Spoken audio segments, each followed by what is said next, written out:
আর সফলতার জন্য আল্লাহর উপর ভরসা খুবই জরুরি। আল্লাহ কোরআনে বলেন সূরা আল ইমরান অধ্যায় 3 আয়াত 160, যদি আল্লাহ চান কেউ পেছনে ফেলতে পারবে না, আর তিনি সাহায্য না করলে কে আছে এমন যে সাহায্য করবে? আর মুমিন লোকগণ কেবল আল্লাহর উপরে ভরসা করেন। আল্লাহ বলেন সূরা আনকাবুত অধ্যায় নম্বর 29 আয়াত নম্বর 69 যে যদি চেষ্টার সংগ্রাম করো আল্লাহ সুবহানাহু ওয়া তাআলার পথে, তিনি পথ খুলে দেবেন। আল্লাহ আরো বলেন সূরা নাহাল অধ্যায় 17 আয়াত 43 এবং সূরা আম্বিয়া অধ্যায় 21 আয়াত 7, ফাসআলু আহলে যিকরি ইন কুনতুম লা তা'লামুন। যদি তোমরা না জানো তাকে জিজ্ঞেস করো যে জানে, তার কাছে যার জ্ঞান আছে। তাই সফলতার জন্য প্রথম আল্লাহর উপর ভরসা, দ্বিতীয় হচ্ছে চেষ্টা করা, সাধনা করা আল্লাহ সুবহানাহু ওয়া তাআলার পথে, তৃতীয় হচ্ছে যে জানে তাকে জিজ্ঞেস করা। পরিকল্পনাটাও জরুরি, গন্তব্য থাকাটাও জরুরি। আর আমরা যখন পড়ে দেখি ম্যানেজমেন্ট গুরু বই, অনেক গন্তব্য নির্ধারিত আর সেটা তারা দিয়েছে, তবে আমার কাছে সেরা প্ল্যানিং, সবচেয়ে সেরা গন্তব্য হচ্ছে ইসলামিক, ISLAMIC, আই এটা দিয়ে ইসলামিক। আপনার গন্তব্য আল্লাহ সুবহানাহু ওয়া তাআলা এবং নবী মুহাম্মদ সাল্লাল্লাহু আলাইহি সাল্লামের শিক্ষা অনুযায়ী হতে হবে। আপনার গন্তব্য কোরআন এবং সর্বশেষ এবং চূড়ান্ত বার্তাবাহক নবী মুহাম্মদ সাল্লাল্লাহু আলাইহি সাল্লামের হাদিসের অনুযায়ী হতে হবে। এটা ইসলামিক হতে হবে। এক নম্বর। এস হচ্ছে লক্ষ্য নির্দিষ্ট হতে হবে, স্পেসিফিক হতে হবে, অস্পষ্ট হবে না। আরেকটা উদাহরণ দিচ্ছি। ধরেন একজন শিক্ষক ছাত্রদের ধনুবিদ্যা সম্পর্কে শিক্ষা দিচ্ছেন, আর ছাত্রদের বললেন, যারা তীর চালানো শিখছিল, গাছের ডগায় বসা একটা পাখিকে নিশানা করছিল। সবাই নিশানা করছে, শিক্ষক বললেন আমি না বললে কেউ তীর ছুড়বে না। প্রথম ছাত্রকে বললেন নিশানা করেছো? সে বলল হ্যাঁ। তুমি কি দেখছো? সে বলল বন দেখছি, গাছ দেখছি, পাখিটাকেও দেখছি। দ্বিতীয় ছাত্রকে বললেন তুমি কি দেখছো? সে বলল স্যার গাছটা দেখছি, গাছের ডাল দেখছি, আর পাখিটাকেও দেখছি। তৃতীয় ছাত্রকে বললেন তুমি কি দেখছো? সেই ছাত্র বলল আমি শুধু গাছের ডাল দেখছি আর পাখি আর পাখির চোখ। চতুর্থ ছাত্রকে বললেন তুমি কি দেখছো? সেই ছাত্র বলল স্যার আমি শুধু চোখ দেখছি আর অন্য কিছুই দেখছি না। শিক্ষক বললেন এবার তীর ছুঁড়ে দাও, আর তীরটা পাখিটার চোখে গিয়ে লাগলো। আপনার লক্ষ্য স্পেসিফিক হতে হবে, নির্দিষ্ট হতে হবে। কোন ভ্রমণকারীর মতো হলে হবে না, যার কোনো উদ্দেশ্য নেই। কুকুরটার মতো না, যে গাড়ির পেছনে ছুটছে উদ্দেশ্য ছাড়া। তৃতীয় বিষয় এল দিয়ে বোঝাচ্ছে এটা লাভজনক হতে হবে। প্রথমত পরকালের জন্য লাভজনক হতে পারে আখিরাতে, আবার এটা আমাদের জন্য সমানভাবে লাভজনক হতে পারে এই পৃথিবীতেও, তবে গুরুত্ব হচ্ছে আখিরাত। আল্লাহ কোরআনে বলেন সূরা বাকারা অধ্যায় 2 আয়াত 201, রব্বানা আতিনা ফিদ দুনিয়া হাসনাতাও ওয়া ফিল আখিরাতি হাসনাতাও ওয়া কিনা আযাবান নার। হে আল্লাহ আমাদের কল্যাণ দাও দুনিয়া এবং আখিরাতের, আর দোজখের আগুন থেকে রক্ষা করো। সুতরাং লাভজনক হতে হবে, উপকার থাকতে হবে, প্রথমত পরকালের, তারপর এই দুনিয়া। তবে বেশি গুরুত্ব হচ্ছে আখিরাতের, তারপর দুনিয়ার। এমন যেন না হয় যে দুনিয়ার লাভ আখিরাতের লাভকে নষ্ট করে দেবে। চতুর্থ হচ্ছে এ দিয়ে তীক্ষ্ণ বোঝাবে, যথাযথ হতে হবে, সঠিক হতে হবে, লক্ষ্য সুতীক্ষ্ণ যথাযথ হবে। এম হচ্ছে পরিমাপ, লক্ষ্যটা পরিমাপযোগ্য হতে হবে। পরিমাপযোগ্য হতে হবে, নির্দিষ্ট হতে হবে। নির্দিষ্ট হওয়ার পর এর একটা সীমা থাকতে হবে। যেমন ধরেন একজন নির্মাতা বলল আমি পৃথিবীর সবচেয়ে উঁচু দালান তৈরি করতে চাই, লক্ষ্য নির্দিষ্ট, তবে সীমা নির্ধারণের জন্য সে জরিপ চালাবে পৃথিবীর সবচেয়ে উঁচু দালান কোনটি, আর সে জানল বুর্জ আল খলিফা, এর উচ্চতা 828 মিটার নির্দিষ্ট। এখন তার লক্ষ্য হচ্ছে তাকে এমন দালান বানাতে হবে যেটার উচ্চতা 828 মিটার চেয়ে বেশি। এটা হচ্ছে নির্দিষ্ট আর পরিমাপযোগ্য। যদি পরিমাপযোগ্য হয়, মনিটর করা যাবে কতটুকু তৈরি করেছেন, আপনার লক্ষ্যের কতটুকু কাছে গেছেন আপনি। এরপর হচ্ছে নিয়ত। আমাদের প্রিয় নবীজি মুহাম্মদ সাল্লাল্লাহু আলাইহি ওয়াসাল্লাম বলেছেন, এটা হচ্ছে সহিহ বুখারীতে ভলিউম নাম্বার 1 অধ্যায় নাম্বার 1 বুক অফ ফেথ হাদিস নাম্বার 1, বুখারীর প্রথম হাদিস। ইন্নামাল আমালু বিন্নিয়া। আপনার কর্ম বিবেচনা করা হবে নিয়তের উপর। আপনার নিয়তের উপর পুরস্কৃত হবেন। আপনার নিয়তটা যেন হয় আল্লাহ এবং রাসূলুল্লাহ সাল্লাল্লাহু আলাইহি সাল্লামের সন্তুষ্টির জন্য। বিখ্যাত হওয়া, জনপ্রিয় হওয়া কারো ইচ্ছা থাকা উচিত না। যদি বিখ্যাত হওয়া উদ্দেশ্য হয় তাহলে আপনার লক্ষ্যটা ভুল। যদি উদ্দেশ্য হয় সন্তুষ্টি অর্জন আল্লাহ, আমাদের স্রষ্টা এবং রাসূলের, অবশ্যই আপনাকে আখিরাতে পুরস্কার দেওয়া হবে, আর ইনশাআল্লাহ আল্লাহ এই পৃথিবীতেও আপনাকে কল্যাণ দান করবেন। এটা ধারাবাহিকভাবে হতে হবে লক্ষ্য অর্জন পর্যন্ত। যদিও লক্ষ্য অর্জনের সময় সীমিত হয় বা সীমিত না হয়, সব সময় ধারাবাহিক হতে হবে। যেমন ধরেন, আপনার লক্ষ্য হচ্ছে রমজান মাসে অন্তত কোরআন পড়তে চান প্রতিদিন 1 পারা, তা আপনার টার্গেট আছে প্রতিদিন 1 পারা পড়বেন। এভাবে ধারাবাহিক প্রতিদিন রমজান মাসে কোরআনের 1 পারা করে আপনি পড়েন। রমজান শেষে পুরো কোরআন হবে শেষ অন্তত একবার। যদি সময় সীমিত না হয়, হয়তো বলতে পারেন আমি প্রতিদিন করে পড়তে চাই। একটা টার্গেট সেট করলেন, প্রতিদিন পড়বেন আধা পারা বা হতে পারে 1 পারা, এভাবে শুরু করলেন। যখন আপনি শুরু করলেন এই পড়াটা আধা পারা বা 1 পারা একদিনে, আর জীবনের শেষ দিন পর্যন্ত এভাবে ধারাবাহিক হলেন, আমাদের প্রিয় নবীজি মুহাম্মদ সাল্লাল্লাহু আলাইহি ওয়াসাল্লাম বলেছেন, এটা আছে সহিহ মুসলিম ভলিউম 1 বুক অফ সালাহ অধ্যায় 272 হাদিস নম্বর 1711। তিনি বলেছেন যে এক লোক নবীজির কাছে বলল, সবচেয়ে ভালো কাজ কোনটি যা আল্লাহ পছন্দ করেন? নবীজি বললেন, আল্লাহ সেই কাজ পছন্দ করেন যেটা ধারাবাহিকভাবে করা হয়, সেটা ছোট কাজ হলেও।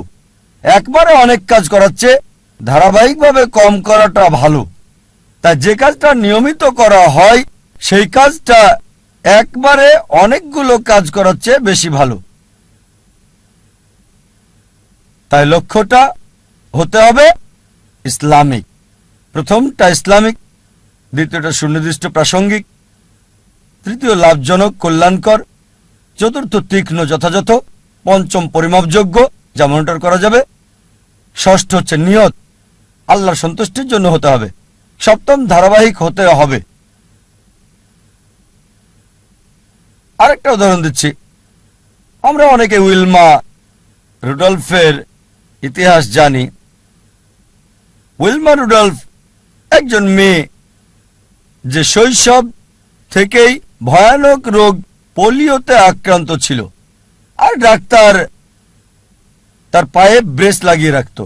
ডাক্তার বলল, এই মেয়ে কখনোই হাঁটতে পারবে না।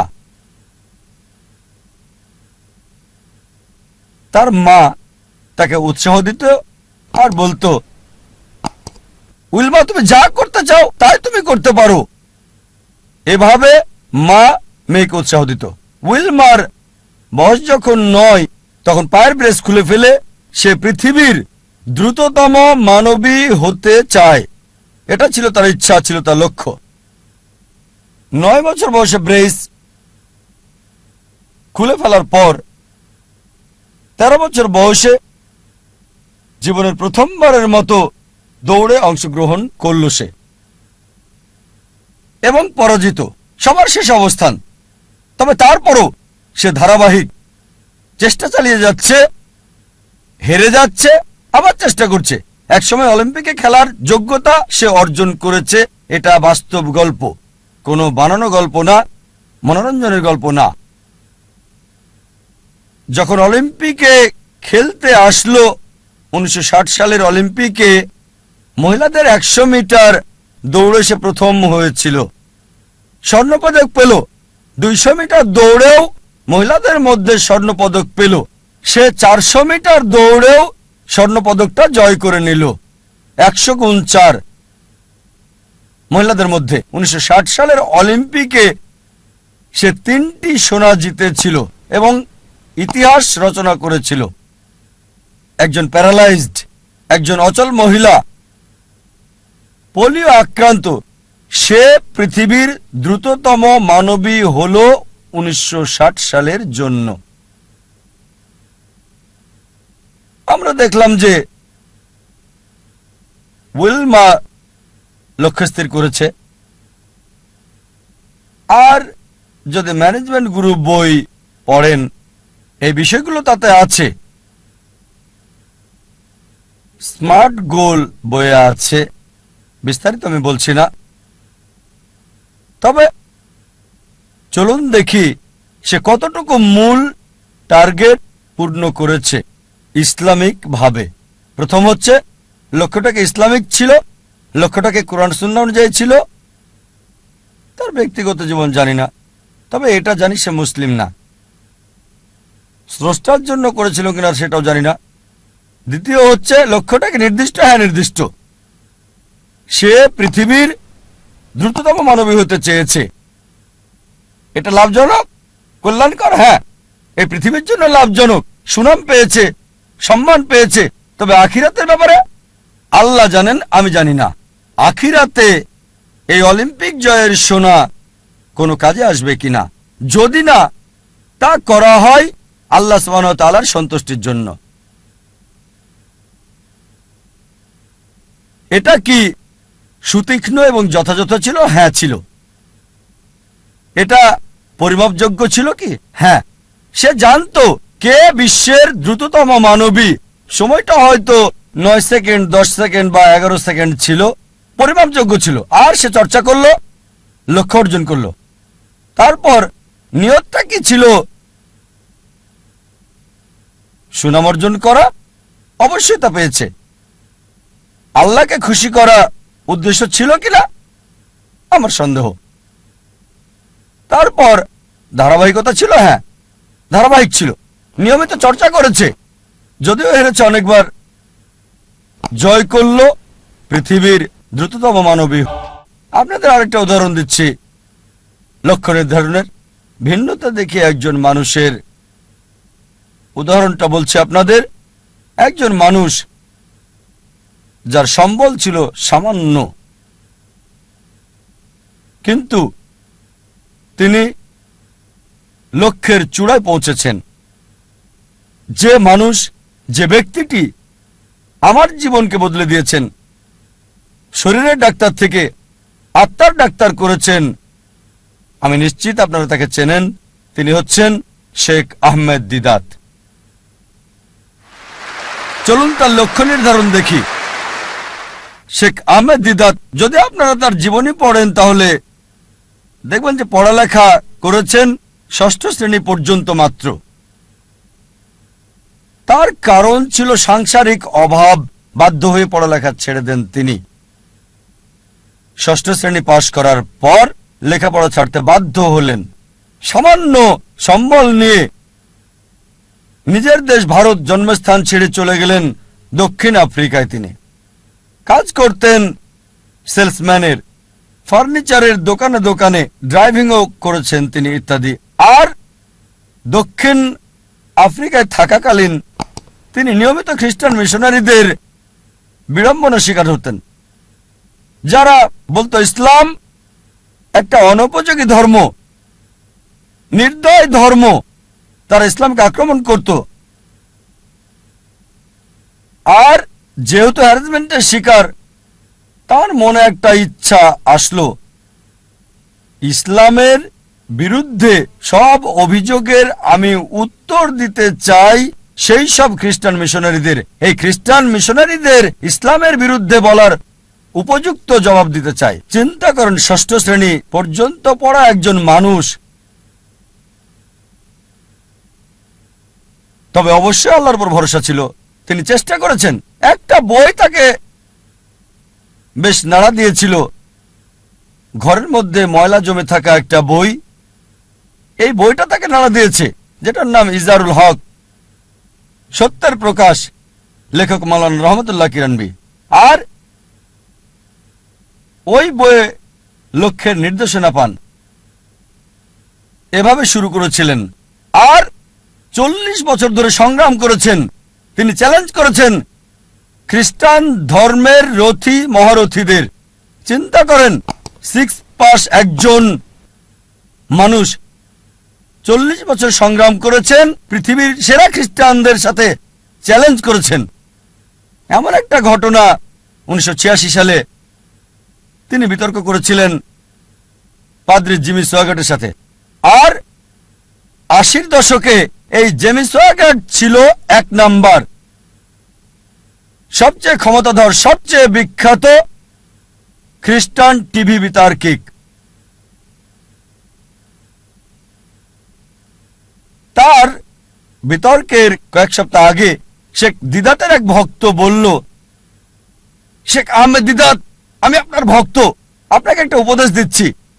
এই জেমি সোয়াগাটকে আমি চিনি, তার সম্পর্কে আমি জানি, তার সাথে বিতর্ক করবেন না, আপনাকে হাসির পাত্র বানাবে আর ফু দিয়ে উড়িয়ে দেবে। চিন্তা করেন, একজন ভক্ত আহমেদ দিদাতকে উপদেশ দিচ্ছে জেমি সোয়াগাটের সাথে ডিবেট না করার জন্য। আমি তাকে চিনি, আপনাকে হাসির পাত্র বানাবে আর ফু দিয়ে উড়িয়ে দেবে। যে লোক সবচেয়ে বিখ্যাত টিভি ব্যক্তিত্ব, টেলিভিশনের মালিক, যার বাজেট ছিল দৈনিক $1 মিলিয়ন বেশি সুনাম অক্ষুণ্ণ রাখার জন্য, আমাদের শেখ আহমেদ দিদাত, মাশাআল্লাহ, তার সাথে আল্লাহ ছিলেন। তিনি ইউএসএতে গেলেন, ওই খ্রিস্টান মিশনারির শহরে, সে যে দেশে খুবই বিখ্যাত। তিনি গেলেন, বিতর্ক করলেন, আর আলহামদুলিল্লাহ সুম্মা আলহামদুলিল্লাহ, আল্লাহর সাহায্যে তিনি টেবিলটাকে উল্টে দিলেন। চিন্তা করেন, একজন মানুষ সামান্য পুঁজি নিয়ে, স্কুলও পাশ করেননি, গ্র্যাজুয়েশন তো দূরের কথা, চ্যালেঞ্জ করেছেন খ্রিস্টান সম্প্রদায়ের প্রধান নেতাদেরকে। তারপর থেকে তিনি সবচেয়ে বড় বাধা বিশ্ব খ্রিস্টান নেতাদের জন্য, খ্রিস্টান মিশনারিদের জন্য। একা একজন মানুষ, শেখ আহমেদ দিদাত, আল্লাহ সুবহানাহু ওয়া তাআলার সাহায্যে সমগ্র খ্রিস্টানদের চ্যালেঞ্জ করেছেন।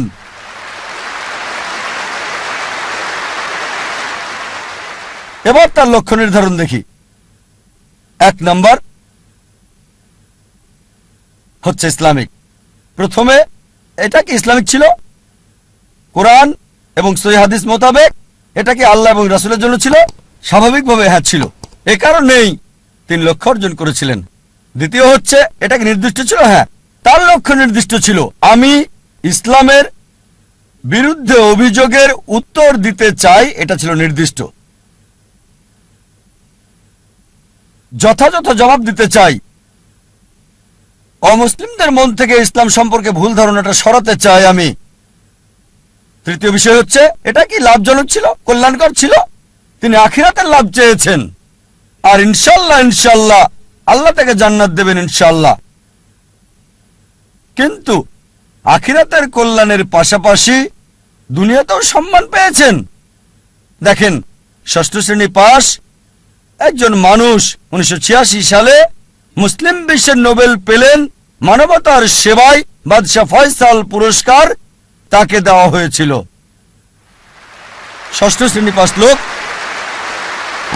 তিনি পুরস্কারের জন্য করেননি, হয়তো পেয়েছেন $200 সেজন্য করেননি, পুরস্কারটা ছিল হয়তো স্বর্ণ সেজন্য করেননি, তিনি করেছেন আল্লাহ এবং রাসূলের জন্য।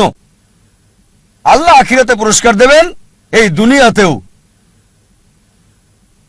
লাভজনক। তারপর এটা কি তীক্ষ্ণ ছিল, যথাযথ ছিল?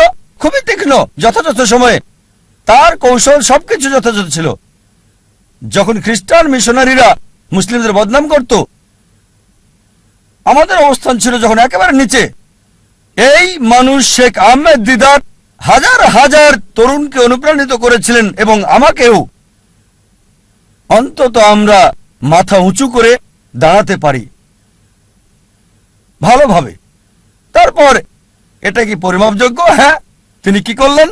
খ্রিস্টান মিশনারিদের লেখা বইগুলো সংগ্রহ করলেন, যেগুলো ছিল ইসলামের বিরুদ্ধে লেখা, যেমন জন গিলক্রিস্ট, এইসব বই জেমস ওগার্ট, আর সেগুলো উত্তর দিলেন। যখন তারা কোরআন এবং ইসলামকে আক্রমণ করত, তিনি জবাব দিতেন তাদের বাইবেল থেকে। কোরআনের আয়াতগুলো সেগুলোর উপরে প্রয়োগ করতেন আর ফলাফল পেতেন পরিমাপযোগ্য। এরপর তার নিয়ত কি ছিল? বিখ্যাত হওয়া নিয়ত ছিল না, বাদশাহ ফয়সাল পুরস্কার পাওয়াটা উদ্দেশ্য ছিল না। নিয়ত ছিল আল্লাহ এবং তার রাসূলের সন্তুষ্টি অর্জন। তারপর ধারাবাহিকতা ছিল, হ্যাঁ ছিল। চিন্তা করেন, তিনি সংগ্রাম করেছেন 40 বছর। তার ইতিহাস পড়লে দেখবেন তার অফিসটা ছিল ছোট্ট একটা ঘর। আর আমাদেরকে বলেছেন সাদা কালো 1000 পাম্পলেট ছাপানোর আগে তাদের মিটিং করতে হতো। চলো মিটিং করি, 1000 সাদা কালো পাম্পলেট আমরা ছাপাতে পারবো কিনা। মাশাআল্লাহ, ধারাবাহিক লক্ষ্যে পৌঁছার আগ পর্যন্ত সংগ্রাম করেছেন। উইলমা রুডলফ এবং শেখ আহমেদ দিদাতের মধ্যে যে পার্থক্য দেখি, তা হলো উইলমা রুডলফের দূরদর্শিতা ছিল না। এই পৃথিবীতে অনেক মূল্য, কিন্তু শেখ আহমেদ দিদাত ছিলেন দূরদর্শী। আর এটা ছিল আখিরাতের জন্য। ইনশাআল্লাহ আল্লাহ তাকে পুরস্কার দেবেন আখিরাতে, দুনিয়াতেও তাকে পুরস্কার দিয়েছিলেন।